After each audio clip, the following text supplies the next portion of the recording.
नाहं जति सती नहीं पढ़िया, मूर्ख मुग्धा जन्म पिया। प्रणवत नानक तिनकी शरणा, जिन तू नाही विसरिया। प्रणवत नानक तिनकी शरणा, जिन तू नाही विसरिया।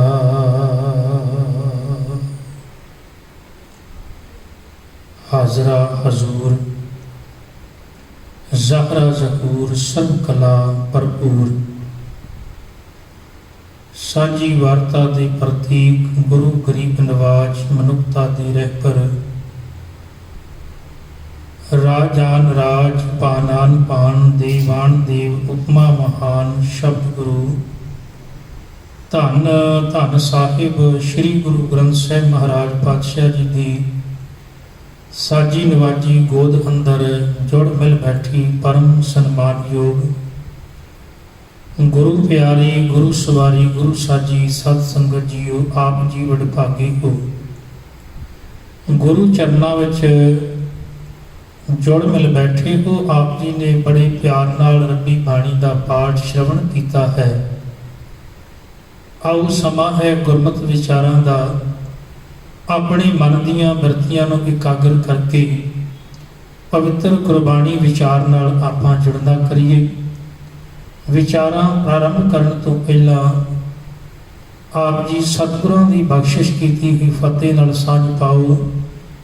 वाहिगुरू जी का खालसा, वाहिगुरू जी की फतेह।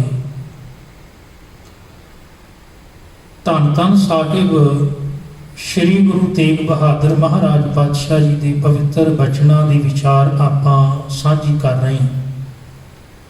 मेरे गुरुदेव ने कृपा की, बाल जवानी और बिरध फुन तीन अवस्था जान, कहो नानक हर भजन बिन बिरथा सब ईमान। अकाल पुरख परमात्मा की बंदगी तो बिना बचपन जवानी अते बुढ़ेपा व्यर्थ चले जाते हैं। बचपन को किवें सवारिया जावे, जवानी को किवें हंडाया जावे, बुढ़ेपे विच किवें परम आनंद ते रस माणिया जावे।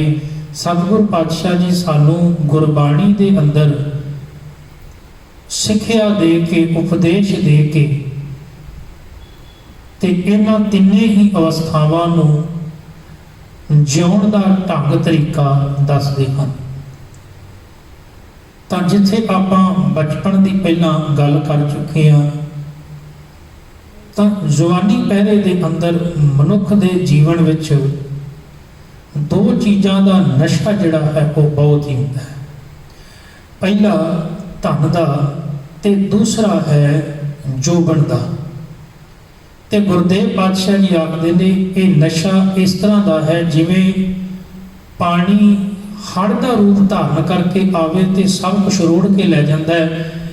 जवानी ते धन का नशा भी मनुख नूं उहदे मकसद तो, उहदे मनोरथ तो, उहदी मंजिल तो भटका के ते उहनूं विकारां दी दुनिया वल प्रेरित करदा, उधर लैके चला जाता है। इस करके गुरुदेव पातशाह जी ने आख्या जदों मनुख दे कोल धन की ताकत होवे, जदों जोबन की ताकत होवे, तो फिर ये हर किसी की गल नूं मनदा नहीं, परवाह नहीं करता। ना ये माँ बाप की गल मनदा है, ना किसी सियाणे की गल मनदा है, ना ही असल दे विच ये किसी भैन भरा की गल मनदा है, बल्कि इस नशे विच लीन होया हंकारी बिरती नूं अगे रख के ते जीवन गुजारदा है। रब्बी बाणी दे अंदर कबीर साहब ने बड़ी कृपा की। वो आखदे ने भी प्यारिया तू इस चीज का गर्व ना कर, हंकार ना कर। धन जोबन का गर्व न कीजै, कागद ज्यों गल जाएगा। तू धन ते जवानी का हंकार ना कर, तू कागज दे वांगू गल जाएगा। ते जे तू इस समय नूं संभालिया ना ਤੇ ਇਹ ਸਮਾਂ ਬਤੀਤ ਹੋ ਗਿਆ ਜਿਵੇਂ ਕਾਗਜ਼ ਜਿਹੜਾ ਉਹ ਗਲ ਜਾਂਦਾ ਹੈ ਪਾਣੀ ਵਿੱਚ ਪਿਆ ਹੋਇਆ। ਇਹ ਜਵਾਨੀ ਤੇ ਧਨ ਦਾ ਹੰਕਾਰ ਜੇ ਤੂੰ ਕਰੇਗਾ ਤੇ ਇੱਕ ਦਿਨ ਇਹ ਕੀਮਤੀ ਯੋਵਨ ਵੀ ਕਾਗਜ਼ ਵਾਂਗੂ ਗਲ ਜਾਣਾ ਹੈ, ਭਾਵ ਸਰੀਰ ਜ਼ਰਜ਼ਰਾ ਹੋ ਜਾਣਾ। ਤੇ ਜੇ ਤੂੰ ਇਹ ਸਮੇਂ ਨੂੰ ਨਾ ਸੰਭਾਲਿਆ, ਦੀ ਕਦਰ ਨਾ ਕੀਤੀ, ਤਾਂ ਫਿਰ ਅੱਗੇ ਆਉਣ ਵਾਲੇ ਸਮੇਂ ਵਿੱਚ ਤੂੰ ਪਛਤਾਵੇਂਗਾ, ਤੇਰੇ ਪੱਲੇ ਪਛਤਾਵੇ ਪੈਣਗੇ। ਤਾਂ ਚੰਗਾ ਹੈ ਪਛਤਾਉਣ ਤੋਂ ਪਹਿਲਾਂ ਸੁਚੇਤ ਹੋ ਜਾ, ਪਹਿਲਾਂ ਹੀ ਤੂੰ ਆਪਣੇ ਸਮੇਂ ਨੂੰ ਸੰਭਾਲ ਲੈ ਤੇ ਇਹਨੂੰ ਸਫਲਾ ਕਰ ਲੈ। ਗੁਰਦੇਵ ਨੇ ਬਾਣੀ ਅੰਦਰ ਇੱਕ ਹੋਰ ਬੜਾ ਪਿਆਰਾ ਬਚਨ ਕੀਤਾ ਹੈ। ਗੁਰਦੇਵ ਕਹਿੰਦੇ ਇੱਕ ਧਨ, ਦੂਸਰਾ ਜੋਬਨ ਤੇ ਤੀਸਰਾ ਫੁੱਲ, ਇਹਨਾਂ ਦੀ ਮਿਆਦ ਸਿਰਫ 4 ਕੁ ਦਿਨਾਂ ਦੀ। ਧਨ ਜੋਬਨ ਅਰ ਫੁੱਲੜਾ, ਨਾਠੀੜੇ ਦਿਨ 4, ਪੱਬਣ ਕੇਰੇ ਪੱਤ ਜਿਉ, ਢਲ ਢੁਲ ਜੁੰਮਣ ਹਾਰ, ਰੰਗ ਮਾਣ ਲੈ ਪਿਆਰਿਆ, ਜਾਂ ਜੋਬਨ ਨਾ ਹੁੱਲਾ। ਕਹਿਣ ਲੱਗੇ ਅੱਜ ਤੇਰੇ ਕੋਲ ਜੋਬਨ ਹੈ, ਸਮਾਂ ਹੈ, ਤੇ ਤੂੰ ਪਰਮਾਤਮਾ ਦੇ ਪਿਆਰ ਦਾ ਰੰਗ ਮਾਣਦਾ ਹੈ। ਦਿਨ ਥੋੜੜੇ, ਥੱਕੇ ਪਿਆ ਪੁਰਾਣਾ ਚੋਲਾ, ਇਹ ਸਰੀਰ ਰੂਪੀ ਚੋਲਾ ਇੱਕ ਦਿਨ ਕਹਿਣ ਲੱਗੇ ਪੁਰਾਣਾ ਹੋ ਜਾਣਾ ਹੈ। ਤੇ ਅੱਜ ਸਮਾਂ ਇਹ ਗੱਲ ਯਾਦ ਰੱਖੀ ਵੀ ਧਨ ਜੋਬਨ ਅਰ ਫੁੱਲੜਾ, ਧਨ ਵੀ ਸਦਾ ਨਹੀਂ ਰਹਿੰਦਾ, ਜਵਾਨੀ ਵੀ ਸਦਾ ਨਹੀਂ ਰਹਿੰਦੀ, ਤੇ ਨਾਲ ਗੁਰਦੇਵ ਕਹਿੰਦੇ ਫੁੱਲ ਵੀ ਸਦਾ ਨਹੀਂ ਰਹਿੰਦਾ, ਆਖਰ ਸਮਾਂ ਪਾ ਕੇ ਇਹ ਮੁਰਝਾ ਜਾਂਦਾ ਹੈ। ਤੇਰਾ ਜੋਬਨ ਵੀ ਇੱਕ ਦਿਨ ਸਮਾਂ ਪਾ ਕੇ ਮੁਰਝਾ ਜਾਵੇਗਾ। ਕੇਵਲ ਧਨ ਦੇ ਯੋਵਨ ਦੇ ਨਸ਼ੇ ਵਿੱਚ ਆ ਕੇ ਇਸ ਕੀਮਤੀ ਜੀਵਨ ਨੂੰ ਅਜਾਈ ਨਾ ਗਵਾ, ਇਹਨੂੰ ਸਫਲਾ ਕਰ, ਇਹਨੂੰ ਚੰਗੇ ਗੁਣ ਆਪਣੇ ਜੀਵਨ ਵਿੱਚ ਇਕੱਠੇ ਕਰਨੇ ਸਨ। ਜੀਵਨ ਨੂੰ ਸਫਲਾ ਕਰਨਾ ਸੀ, ਯੋਵਨ ਉੱਤੇ ਚੰਗੇ ਗੁਣਾਂ ਨੂੰ ਇਕੱਠਿਆਂ ਕਰਕੇ ਤੇ ਇਹਨੂੰ ਚੰਗੇ ਪਾਸੇ ਲਾ ਕੇ ਜਿੱਥੇ ਅਕਾਲ ਪੁਰਖ ਪਰਮਾਤਮਾ ਦੀ ਬਖਸ਼ਿਸ਼ ਦਾ ਪਾਤਰ ਇਸਨੇ ਬਣਨਾ ਸੀ। ਅੱਜ ਆਪਾਂ ਵੇਖਦੇ ਹਾਂ ਉੱਥੇ ਮਨੁੱਖ ਨਸ਼ਿਆਂ ਦਾ ਆਦੀ, ਪਤਤ ਪੁਣੇ ਦਾ ਆਦੀ, ਹੋਰ ਵਿਕਾਰਾਂ ਦੀ ਦਲਦਲ ਵਿੱਚ ਫਸਿਆ ਹੋਇਆ, ਆਪਣੇ ਮਕਸਦ ਨੂੰ ਭੁੱਲਿਆ ਹੋਇਆ ਨੌਜਵਾਨ ਜਿਹਨੂੰ ਪ੍ਰੇਰਨਾ ਦੀ ਲੋੜ ਹੈ। ਕਦੀ ਸਰਦਾਰ ਕਪੂਰ ਸਿੰਘ ਵਰਗੇ ਇਹ ਬਚਨ ਕਰਦੇ ਨੇ ਪੰਜਾਬ ਵਸਦਾ ਗੁਰਾਂ ਦੇ ਨਾਂ ਤੇ, ਪਰ ਜਦੋਂ ਆਪਾਂ ਗੱਲ ਕਰਦੇ ਹਾਂ ਕਹਿਣ ਵਾਲੇ ਕਹਿੰਦੇ ਸਨ ਇੱਥੇ ਗੁਰੂ ਦੀ ਸਿੱਖੀ ਦੀ ਗੱਲ ਹੁੰਦੀ ਹੈ, ਗੁਰੂ ਦੀ ਵਿਚਾਰਧਾਰਾ ਦੀ ਗੱਲ ਹੁੰਦੀ ਹੈ, ਇੱਥੇ ਗੁਰੂ ਕੇ ਸਿੱਖ ਦੀ ਗੱਲ ਹੁੰਦੀ ਹੈ। ਪਰ ਅੱਜ ਉੱਥੇ ਨਸ਼ਿਆਂ ਦੇ ਦਰਿਆ ਵਗਦੇ ਤੇ ਨਸ਼ਿਆਂ ਦੀ ਗੱਲ ਹੁੰਦੀ ਹੈ। ਜਿੰਨੇ ਨਸ਼ਿਆਂ ਦੇ ਵਿੱਚ ਨੌਜਵਾਨ ਪਤਤ ਪੁਣੇ ਵਾਲੇ ਪਾਸੇ ਜਾ ਰਹੇ ਨੇ, ਕਹਿਣਾ ਪਵੇਗਾ ਵੀ ਇਹ ਮਨੁੱਖ ਇਹ ਆਪਣੀ ਅਸਲ ਮੂਲ ਨਾਲੋਂ ਟੁੱਟ ਕੇ ਤੇ ਕੁਮਾਰਗ ਤੇ ਪੈ ਗਿਆ, ਸਹੀ ਮਾਰਗ ਤੋਂ ਖੁੰਝ ਕੇ ਤੇ ਉਜੜ ਵਾਲੇ ਪਾਸੇ ਨੂੰ ਇਹ ਜਾ ਰਿਹਾ। ਭਟਕਦੇ ਹੋਏ ਨੌਜਵਾਨ ਨੂੰ ਕਾਸ਼ ਅੱਜ ਕਿਤੇ ਚੰਗੇ ਲੀਡਰ ਮਿਲਣ, ਚੰਗੀ ਮਾਪੇ ਜਿਹੜੇ ਕਿ ਧਨ ਤੇ ਦੌਲਤ ਦੀ ਦੌੜ ਵਿੱਚੋਂ ਬਾਹਰ ਨਿਕਲ ਕੇ ਤੇ ਆਪਣੀਆਂ ਜ਼ਿੰਮੇਵਾਰੀਆਂ ਨੂੰ ਸੰਭਾਲਣ। ਸਤਿਗੁਰੂ ਪਾਤਸ਼ਾਹ ਜੀ ਕਿਰਪਾ ਕਰਦੇ ਨੇ ਰੱਬੀ ਬਾਣੀ ਅੰਦਰ। ਗੁਰਦੇਵ ਕਹਿੰਦੇ ਰਾਜ ਮਿਲਕ ਗ੍ਰਹਿ ਸ਼ੋਭਾ ਰੂਪਵੰਤ ਜਵਾਨੀ, ਇਹ ਜਿੰਨੀਆਂ ਵੀ ਚੀਜ਼ਾਂ ਨੇ ਅਸਲ ਦੇ ਵਿੱਚ ਇਹ ਸਦੀਵ ਰਹਿਣ ਵਾਲੀਆਂ ਨਹੀਂ। ਬਹੁਤ ਦਰਦ ਕਹਿ ਲਗੇ, ਬਹੁਤ ਸਾਰਾ ਧਨ ਅਤੇ ਘੋੜੇ, ਕਹਿ ਲਗੇ ਬਹੁਤ ਸਾਰਾ ਧਨ ਦੌਲਤ, ਰੂਪ ਜਵਾਨੀ, ਸ਼ੋਭਾ, ਮਾਨ, ਵਡਿਆਈ, ਇਹ ਸਭ ਚੀਜ਼ਾਂ ਇੱਥੇ ਰਹਿ ਜਾਣਗੀਆਂ। ਆਗੇ ਦਰਗਾਹ ਕੰਮ ਨਾ ਆਵੇ ਛੋੜ ਚਲੇ ਅਭਿਮਾਨੀ, ਇਹ ਰੱਬੀ ਦਰਗਾਹ ਵਿੱਚ ਕੰਮ ਨਹੀਂ ਆਉਣੀਆਂ। ਤੇ ਗੁਰਦੇਵ ਨੇ ਤਾਂ ਇੱਥੋਂ ਤੱਕ ਬਖਸ਼ਿਸ਼ ਕਰ ਦਿੱਤੀ ਕਿ ਰੱਬੀ ਪ੍ਰੀਤ ਤੋਂ ਬਿਨਾ ਇਹ ਚੀਜ਼ਾਂ ਜਿਹੜੀਆਂ ਨੇ ਵਿਅਰਥ ਨੇ। ਅਤ ਸੁੰਦਰ, ਕੋਈ ਅਤ ਦੀ ਸੁੰਦਰਤਾ ਰੱਖਦਾ ਹੋਵੇ, ਕੁਲੀਨ ਚਤੁਰ ਮੁਖ ਗਿਆਨੀ ਧਨਵੰਤ, ਮਿਰਤਕ ਕਹੀਏ ਨਾਨਕਾ ਜੇ ਪ੍ਰੀਤ ਨਹੀਂ ਭਗਵੰਤ। ਕੋਈ ਅਤ ਦੀ ਸੁੰਦਰਤਾ ਵਾਲਾ ਸੋਹਣਾ ਹੋਵੇ, ਆਖੇ ਮੇਰੇ ਵਰਗਾ ਸੋਹਣਾ ਨਹੀਂ। ਕੋਈ ਦੌਲਤਮੰਦ ਹੋਵੇ, ਕੋਈ ਉੱਚੀ ਕੁੱਲ ਵਾਲਾ ਖਲੋਤਾ ਹੋਵੇ, ਕਿਸੇ ਕੋਲ ਦੁਨੀਆ ਦੀ ਸੰਸਾਰ ਦੀ ਹਰ ਇੱਕ ਸ਼ੋਭਾ ਵਡਿਆਈ ਹੋਵੇ, ਪਰ ਗੁਰਦੇਵ ਕਹਿੰਦੇ ਰੱਬੀ ਇਬਾਦਤ ਤੋਂ ਬਿਨਾਂ ਉਹ ਅਸਲ ਦੇ ਵਿੱਚ ਸਭ ਕੁਝ ਵਿਅਰਥ, ਕਿਸੇ ਕੰਮ ਨਹੀਂ। ਸਤਿਗੁਰਾਂ ਨੇ ਸਾਡੇ ਉੱਤੇ ਬੜੀ ਵੱਡੀ ਕਿਰਪਾ ਕੀਤੀ। ਜਦੋਂ ਆਪਾਂ ਗੁਰ ਇਤਿਹਾਸ ਦੀ ਵਿਚਾਰ ਕਰਦੇ ਹਾਂ ਤੇ ਬਹੁਤੀ ਜਵਾਨੀ ਜਿਹੜੀ ਹੈ, ਸਤਿਗੁਰ ਪਾਤਸ਼ਾਹ ਜੀ ਨੇ ਜਵਾਨੀ ਪਹਿਰੇ ਦੇ ਵਿੱਚ ਗੁਰਗੱਦੀ ਤੇ ਵਿਰਾਜਮਾਨ ਹੋ ਕੇ ਤੇ ਸਾਨੂੰ ਇਹ ਸੁਨੇਹਾ ਦਿੱਤਾ ਵੀ ਜਵਾਨੀ ਕਿਹੋ ਜਿਹੀ ਹੋਵੇ।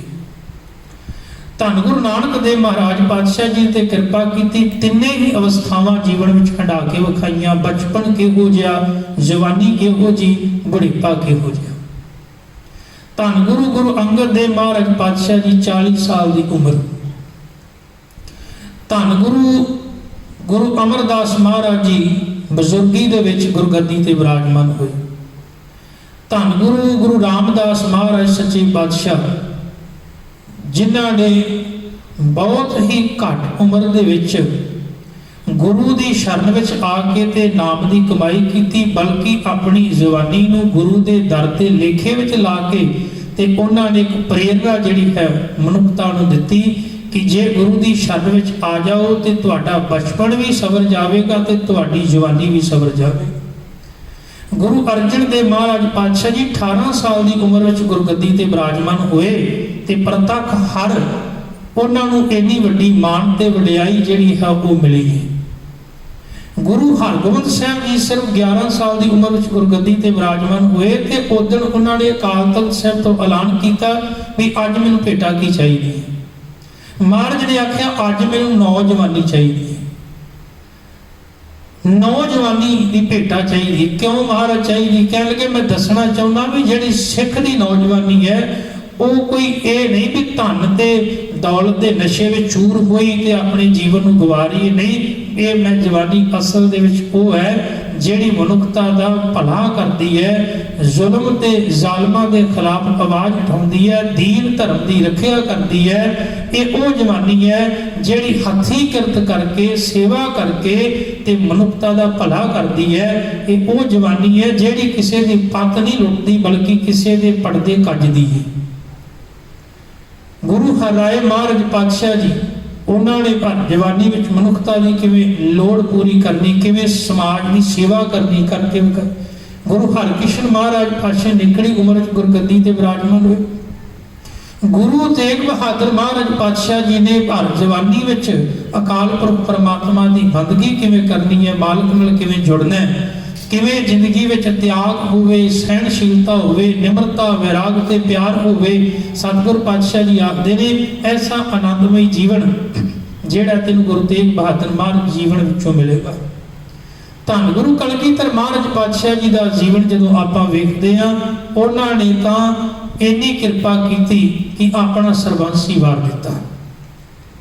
ਇੱਕ ਵਿਦਵਾਨ ਨੇ ਬੜੀ ਪਿਆਰੀ ਗੱਲ ਲਿਖੀ ਹੈ, ਉਹ ਕਹਿੰਦਾ ਜਦੋਂ ਤੁਸੀਂ ਕਲਗੀਧਰ ਮਹਾਰਾਜ ਪਾਤਸ਼ਾਹ ਜੀ ਦੀ ਜੀਵਨੀ ਨੂੰ ਵਿਚਾਰਨਾ ਹੋਵੇ ਨਾ ਤੇ ਤੁਹਾਨੂੰ ਇੱਕ ਤੇਜ਼ ਰਫ਼ਤਾਰ ਘੋੜੇ ਦੇ ਉੱਤੇ ਸਵਾਰ ਹੋਣਾ ਪਵੇਗਾ।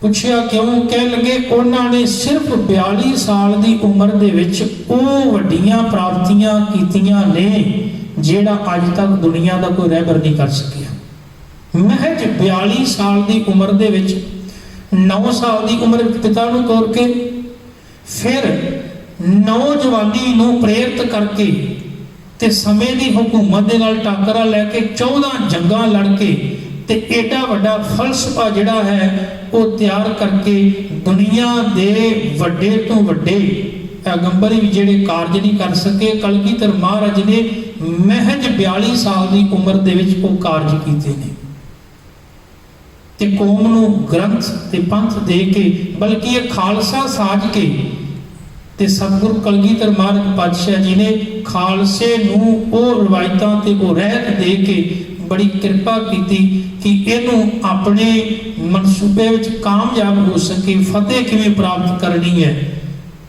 ਰਾਜਨੀਤੀ ਕਿਹੋ ਜਿਹੀ ਹੋਵੇ, ਧਰਮ ਦੀ ਵਿਦਿਆ ਕਿਹੋ ਜਿਹੀ ਹੋਵੇ, ਧਾਰਮਿਕ ਜੀਵਨ ਕਿਵੇਂ ਹੋਵੇ, ਮਨੁੱਖ ਨੀਤੀਵਾਨ ਕਿਹੋ ਜਿਹਾ ਹੋਵੇ, ਮਨੁੱਖ ਦੇ ਜੀਵਨ ਵਿੱਚ ਚੰਗਿਆਈਆਂ ਦੀ ਪਰਖ ਕਰਨ ਦੀ ਸੋਚ ਕਿਹੋ ਜਿਹੀ ਹੋਵੇ, ਇਹ ਸਾਰੀਆਂ ਗੱਲਾਂ ਕਲਗੀਧਰ ਮਹਾਰਾਜ ਨੇ ਸਿਖਾ ਦਿੱਤੀਆਂ।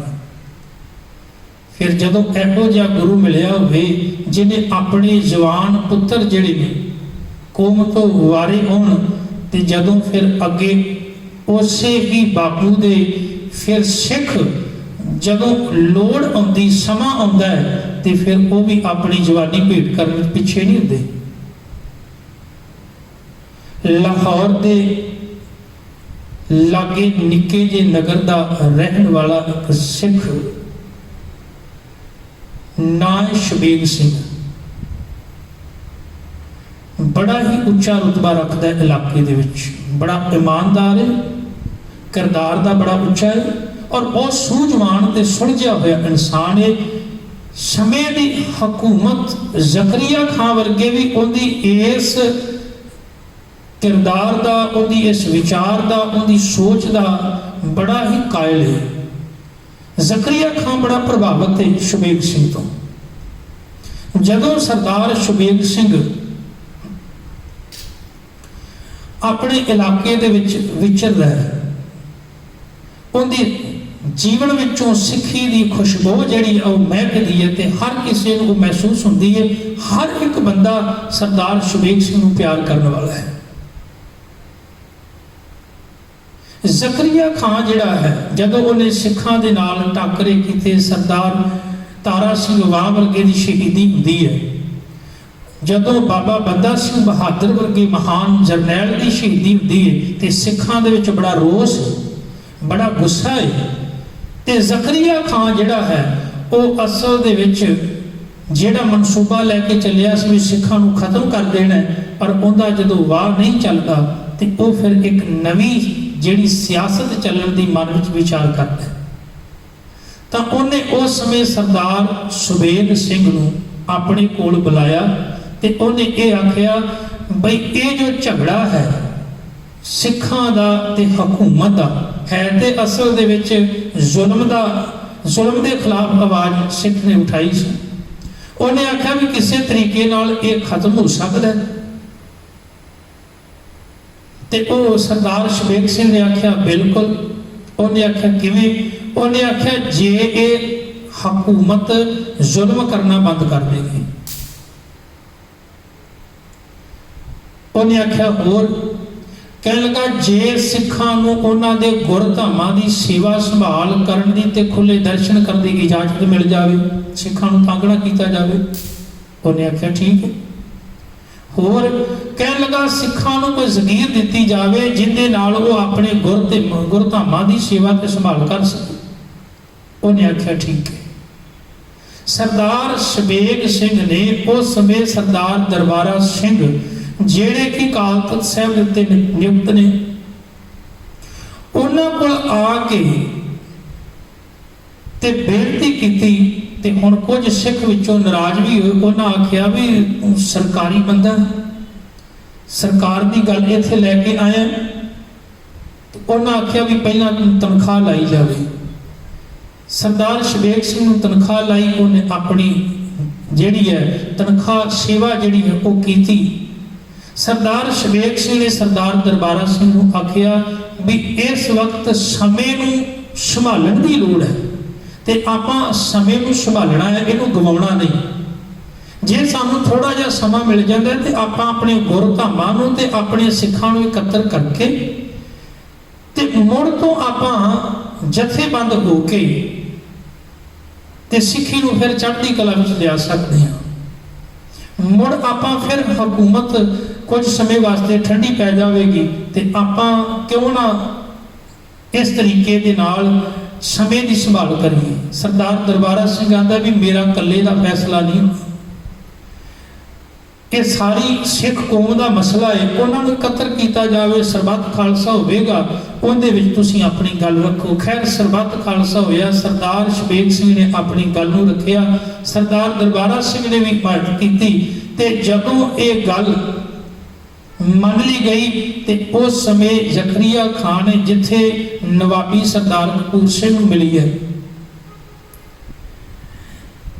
ਤੇ ਜਿਹੜੀ ਸਰਦਾਰ ਸ਼ਬੀਰ ਸਿੰਘ ਇਹਨਾਂ ਨੂੰ ਕੋਤਵਾਲ ਥਾਪ ਦਿੱਤਾ ਲਾਹੌਰ ਚ। ਕੁਝ ਸਮੇਂ ਬਾਅਦ ਜ਼ਕਰੀਏ ਦਾ ਜਿਹੜਾ ਹੈ ਮਨ ਬੇਈਮਾਨ ਹੋ ਗਿਆ, ਤੇ ਸਿੱਖ ਕੌਮ ਜਿਹੜੀ ਹੈ ਮੁੜ ਫਿਰ ਜਥੇਬੰਦ ਹੋ ਚੁੱਕੀ ਸੀ। ਤੇ ਜਿਹੜਾ ਸਰਦਾਰ ਸ਼ਬੀਰ ਸਿੰਘ ਹੈ ਇਹ ਤੇ ਇਲਜ਼ਾਮ ਲਾਇਆ ਗਿਆ ਵੀ ਇਹ ਸਰਕਾਰ ਦੀਆਂ ਗੱਲਾਂ ਸਿੱਖਾਂ ਨੂੰ ਜਾ ਕੇ ਦੱਸਦਾ ਹੈ। अंदर दे भेद दस गए, उतों कोतवाल हटा दिता। हुण सरदार शबेग सिंह का पुत्र है सरदार शाहबाज सिंह। ये नौजवान बड़ी चढ़ती कला वाला, नाम अभ्यासी, सिमरन करने वाला, बाणी नाल जुड़िया होया, मुख ते नाम की लाली है और बहुत ही खूबसूरत है, शरीर बहुत तकड़ा है। जिस काजी दे कोल ये पढ़दा हुंदा सी, उस काजी का मन बेईमान हो गया। उहदे सुपन नूं वेख के, उहदी जवानी नूं वेख के, उहदी चढ़ती कला नूं वेख के उहदे मन में एक ख्याल आया भी क्यों ना एडी चढ़ती कला वाला नौजवान जिहड़ा मैं अपनी धी का रिश्ता जिहड़ा इहदे वल कर दियां। सरदार शबेग सिंह के पुत्र सरदार शाहबाज सिंह वल जदों उन्हें अपनी धी का रिश्ता करने की गल मन में लैके आंदी, पर उनका मनना यह सी भी ये इस्लाम धर्म में आ जाए।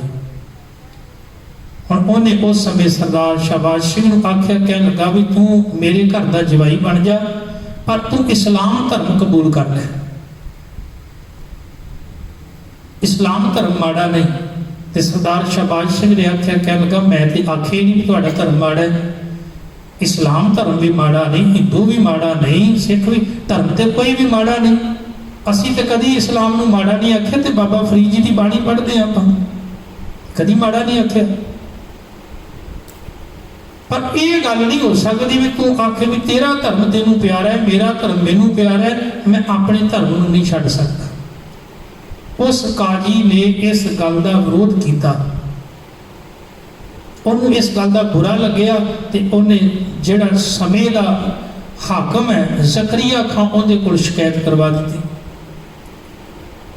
हुण जकरिया खां कोल जदों सरदार शाहबाज सिंह की यह गल गई, उन्हें यह नहीं आख्या भी मेरी धी का रिश्ता टुराया या यह गल आखी होवे भी इन्हें इस्लाम धर्म की जिहड़ा धर्म विच आउण की मनाही की, बल्कि वह कहता इन्हें इस्लाम धर्म की तौहीन की है।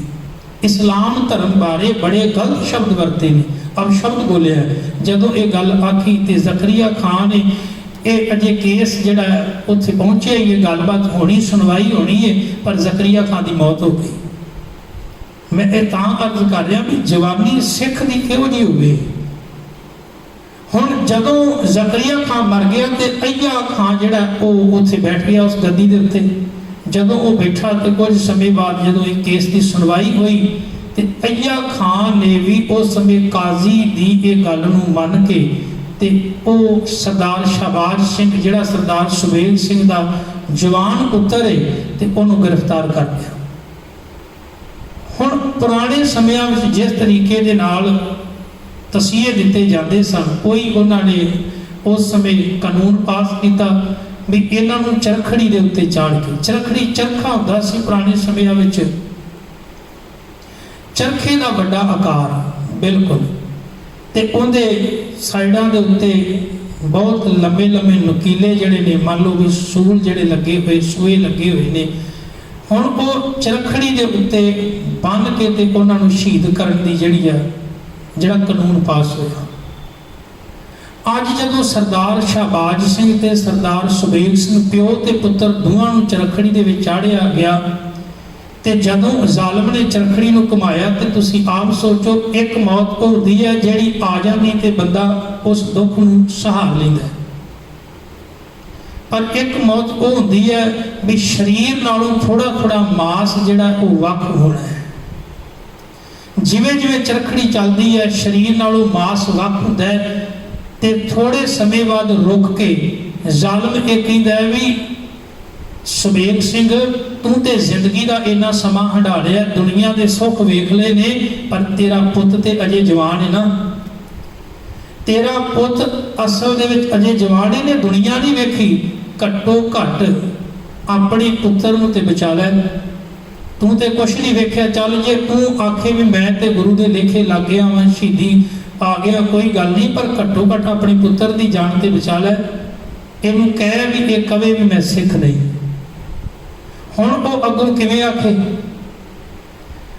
हुण जदों पिता ने यह गल सुनी तो पिता ने एको ही गल आखी, कह लगे धन गुरु कलगीधर महाराज पातशाह जी ने अपनी कुल ਕਹਿ ਲਗੇ ਸਾਡੇ ਤੋਂ ਵਾਰ ਦਿੱਤਾ, ਆਪਣਾ ਆਪਾ ਸਾਡੇ ਤੋਂ ਕੁਰਬਾਨ ਕਰ ਦਿੱਤਾ।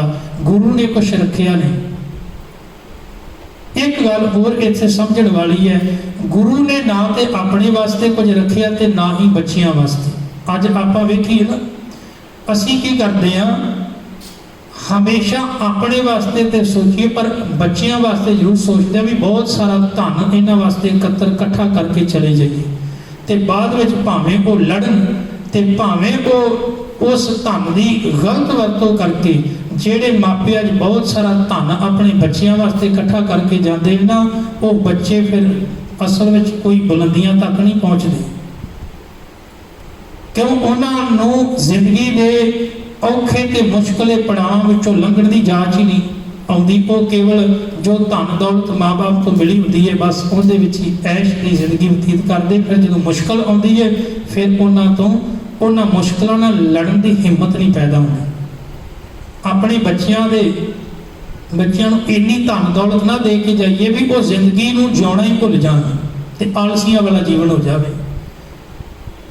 ਸਰਦਾਰ ਸਵੇਗ ਸਿੰਘ ਨੇ ਗੱਲ ਆਖੀ, ਕਹਿ ਲਗੇ ਜੇ ਗੁਰੂ ਨੇ ਆਪਣੇ ਵਾਸਤੇ ਕੁਛ ਨਹੀਂ ਰੱਖਿਆ, ਆਪਣੇ ਪੁੱਤਰਾਂ ਵਾਸਤੇ ਕੁਛ ਨਹੀਂ ਰੱਖਿਆ, ਤੇ ਫਿਰ ਮੈਂ ਵੀ ਉਸੇ ਹੀ ਗੁਰੂ ਦਾ ਸਿੱਖ ਹਾਂ। ਇਹ ਕਿਵੇਂ ਹੋ ਸਕਦਾ ਹੈ ਵੀ ਮੈਂ ਆਪਣੀ ਕੁੱਲ ਰੱਖ ਲਾਂ? ਜੇ ਗੁਰੂ ਨੇ ਨਹੀਂ ਰੱਖੀ ਤੇ ਫਿਰ ਮੈਂ ਵੀ ਉਹਦਾ ਸਿੱਖ ਹਾਂ। ਜੇ ਮੈਂ ਆਪਣੀ ਕੁੱਲ ਰੱਖਣ ਦੀ ਗੱਲ ਕਰਾਂਗਾ ਤੇ ਫਿਰ ਗੁਰੂ ਦੇ ਉਪਦੇਸ਼ ਤੇ ਗੁਰੂ ਦੀ ਸ਼ਹਾਦਤ ਨੂੰ ਕਹਿ ਲਗੇ ਫਿਰ ਨੀਵਿਆਂ ਕਰਨ ਵਾਲੀ ਗੱਲ ਹੈ। ਅੱਜ ਇਤਿਹਾਸ ਵਿੱਚ ਇਹੋ ਜਿਹੀ ਘਟਨਾ ਵਾਪਰੀ ਕਿ ਸਰਦਾਰ ਸਵੇਗ ਸਿੰਘ ਆਪਣੇ ਹੀ ਪੁੱਤਰ, ਜਦੋਂ ਚਰਖੜੀ ਘੁੰਮ ਕੇ ਜਾਂਦੀ ਹੈ ਤੇ ਆਪਣੇ ਪੁੱਤਰ ਦੇ ਖੂਨ ਦੇ ਨਾਲ ਰੰਗਿਆ ਜਾਂਦਾ ਹੈ। ਫਿਰ ਜਦੋਂ ਚਰਖੜੀ ਦੂਜੇ ਪਾਸੇ ਨੂੰ ਘੁੰਮ ਕੇ ਆਉਂਦੀ ਹੈ ਤੇ ਫਿਰ ਪਿਤਾ ਦੇ ਖੂਨ ਦੇ ਨਾਲ ਪੁੱਤਰ ਰੰਗਿਆ ਜਾਂਦਾ ਹੈ। ਤਾਂ ਇਸ ਤਰੀਕੇ ਦੇ ਨਾਲ ਸਿੱਖੀ ਨੂੰ ਜਿਹੜਾ ਹੈ ਉਹ ਹੋਰ ਵੀ ਸਰਦਾਰ ਸ਼ਹਿਬਾਜ਼ ਸਿੰਘ ਤੇ ਸਵੇਗ ਸਿੰਘ ਨੇ ਵਧਾਇਆ, ਪਰ ਸਿੱਖੀ ਦੀ ਜ਼ਬਾਨੀ ਨੂੰ ਰੁਲਣ ਨਹੀਂ ਦਿੱਤਾ, ਬਲਕਿ ਲੇਖੇ ਵਿੱਚ ਲਾਇਆ। ਸਿੱਖੀ ਨੂੰ ਅਜਾਈ ਗਵਾਇਆ ਨਹੀਂ। ਪੀਰ ਬੁੱਧੂ ਸ਼ਾਹ ਵਰਗੇ ਕਲਗੀਧਰ ਮਹਾਰਾਜ ਪਾਤਸ਼ਾਹ ਜੀ ਦੇ ਸਿੱਖ ਨੇ ਭੰਗਾਨੀ ਦੇ ਮੈਦਾਨੇ ਜੰਗ ਵਿੱਚ ਆਪਣੇ ਪੁੱਤਰਾਂ ਨੂੰ ਵਾਰ ਦਿੱਤਾ, ਤੇ ਅੱਜ ਕਲਗੀਧਰ ਮਹਾਰਾਜ ਦਰਬਾਰ ਲਾ ਕੇ ਬੈਠੇ ਤੇ ਬਿਲਕੁਲ ਜਦੋਂ ਪੀਰ ਬੁੱਧੂ ਸ਼ਾਹ ਨੇ ਆ ਕੇ ਮੱਥਾ ਟੇਕਿਆ ਤੇ ਸਤਿਗੁਰ ਪਾਤਸ਼ਾਹ ਜੀ ਕੇਸਾਂ ਵਿੱਚ ਕੰਘਾ ਕਰਦੇ ਨੇ। ਹੁਣ ਗੁਰਦੇਵ ਪਾਤਸ਼ਾਹ ਜੀ ਨੇ ਦਸਤਾਰ ਵੀ ਕਹਿੰਦੇ ਵੀ ਇਤਿਹਾਸਕਾਰ ਕਲਗੀਧਰ ਮਹਾਰਾਜ ਨੇ ਅੱਧੀ ਦਸਤਾਰ ਉਦੋਂ ਪਾੜ ਕੇ ਤੇ ਪੀਰ ਬੁੱਧੂ ਸ਼ਾਹ ਦੇ ਗਲੇ ਵਿੱਚ ਪਾਉਣ ਲੱਗੇ, ਸਿਰ ਪਾਓ। ਅੱਜ ਸਾਡੀ ਹਾਲਤ ਇਹ ਅਸੀਂ ਨਾ 500 ਰੁਪਏ 1100 ਦੀ ਪਰਚੀ ਕਟਾਈ ਹੋਵੇ, ਸਰੂਪਾ ਨਾ ਮਿਲੇ ਤੇ 3 ਦਿਨ ਨੀਂਦ ਨਹੀਂ ਆਉਂਦੀ, ਤੇ ਫਿਰ ਕਹਿਣਾ ਹੁਣ ਗੁਰਦੁਆਰੇ ਵੀ ਨਹੀਂ ਜਾਣਾ ਕਿਉਂਕਿ ਸਰੂਪਾ ਨਹੀਂ ਪਾਉਂਦੇ।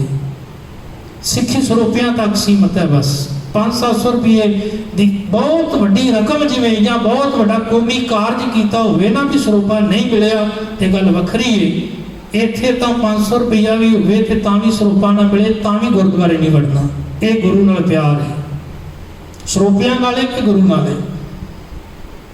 ਹਾਲਤ ਐਸੀ, ਪੀਰ ਬੁੱਧੂ ਸ਼ਾਹ ਕਹਿਣਗੇ ਸਤਿਗੁਰੂ ਨਹੀਂ ਮੈਂ ਇਸ ਲਾਇਕ ਨਹੀਂ ਹਾਂ, ਪਰ ਫਿਰ ਵੀ ਗੁਰੂ ਨੇ ਮਾਣ ਦਿੱਤਾ। ਕਹਿਣ ਲੱਗੇ ਤੂੰ, ਤੇਰੇ ਪੁੱਤਰ ਸ਼ਹੀਦ ਹੋਏ ਨੇ, ਤੂੰ ਮੰਗ, ਤੇਰੇ ਜਵਾਨ ਪੁੱਤਰ ਸਨ, ਤੂੰ ਮੰਗ ਕੀ ਮੰਗਦਾ ਹੈ? ਕਹਿੰਗੇ ਸਤਿਗੁਰੂ ਆ ਜਿਹੜਾ ਕੰਘਾ ਹੈ ਨਾ ਕੇਸਾਂ ਸਮੇਤ ਇਹ ਮੈਨੂੰ ਦੇ ਦਿਆ।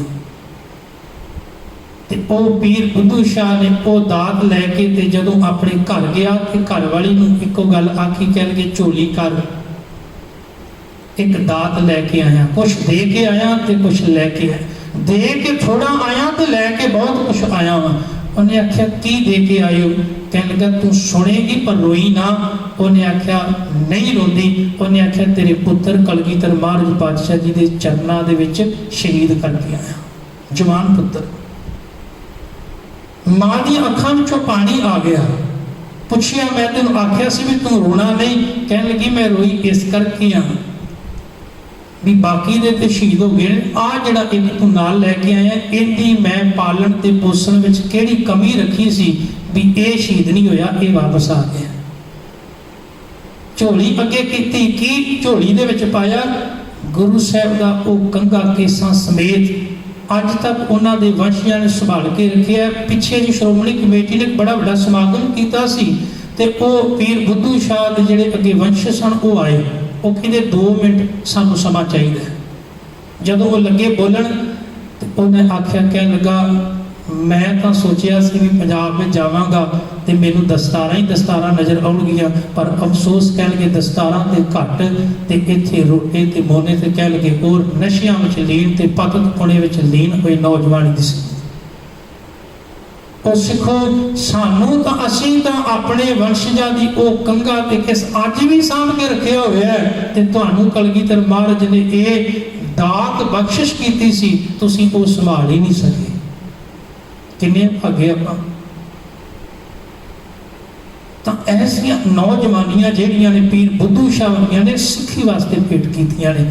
ਮੈਂ ਕਿਹਨਾਂ ਲੋਕਾਂ ਨੇ ਆਪਣੇ ਬਗੀਚਿਆਂ ਨੂੰ ਹਰਿਆ ਰੱਖਣ ਵਾਸਤੇ ਪਾਣੀ ਦਿੱਤਾ ਹੋਵੇਗਾ, ਕਲਗੀਧਰ ਮਹਾਰਾਜ ਨੇ ਸਿੱਖੀ ਦੇ ਬਗੀਚੇ ਨੂੰ ਹਰਿਆ ਰੱਖਣ ਵਾਸਤੇ, ਯਾਦ ਰੱਖਿਓ, ਇਹਦੀਆਂ ਜੜ੍ਹਾਂ ਦੇ ਵਿੱਚ ਉਹਨਾਂ ਮਰਜੀਵਣਿਆਂ ਦਾ ਸਿੱਖਾਂ ਦਾ ਖੂਨ ਪਾਇਆ ਹੋਇਆ ਹੈ। ਤੇ ਅੱਜ ਸਾਡੀ ਸਿੱਖੀ ਮੁਰਝਾਉਂਦੀ ਜਾ ਰਹੀ ਹੈ। ਲੋੜ ਹੈ ਅੱਜ ਦੀ ਨੌਜਵਾਨੀ ਨੂੰ ਆਪਾਂ ਪਤਕਪੁਣੇ ਵਿੱਚੋਂ ਬਾਹਰ ਕੱਢੀਏ, ਉਹਨਾਂ ਨੂੰ ਇਹਨਾਂ ਸਾਖੀਆਂ ਨਾਲ, ਗੁਰ ਇਤਿਹਾਸ ਨਾਲ, ਗੁਰਬਾਣੀ ਨਾਲ ਜੋੜ ਕੇ ਪ੍ਰੇਰਿਤ ਕਰੀਏ, ਤਾਂ ਜੋ ਉਹ ਨਸ਼ਿਆਂ ਦੀ ਦਲਦਲ ਵਿੱਚ ਜਾਂ ਵਿਕਾਰਾਂ ਦੀ ਦਲਦਲ ਵਿੱਚ ਫਸ ਰਹੀ ਨੌਜਵਾਨੀ ਨੂੰ ਆਪਾਂ ਬਾਹਰ ਕੱਢ ਸਕੀਏ। ਗੁਰੂ ਕਿਰਪਾ ਕਰੇ, ਬਖਸ਼ਿਸ਼ ਕਰੇ, ਆਪਣੇ ਚਰਨਾਂ ਨਾਲ ਸਾਨੂੰ ਜੋੜ ਕੇ ਰੱਖਣ। ਹੋਈਆਂ ਭੁੱਲਾਂ ਚੁੱਕਾਂ ਦੀ ਖਿਮਾ।